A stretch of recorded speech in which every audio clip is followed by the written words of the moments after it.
ఇన్ని రకాల వంటలు ఉన్నాయండి ప్రపంచంలో. దేన్ని అమృతం అంటారో తెలియదు, కానీ నేను మాత్రం దీన్నే అమృతం అంటాను. ఆవకాయ లాస్ట్ ఇయర్ పెట్టాను అండ్ ఇప్పటికి కూడా చూడండి ఎలా ఉందో. ఆవకాయ అన్నం లాగించిపోతున్నాను. వేడి వేడి అన్నంలో ఆవకాయ పచ్చడి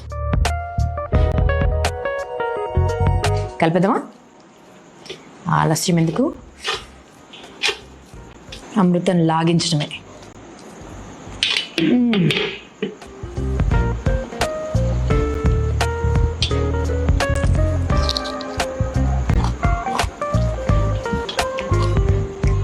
చాలండి జీవితానికి.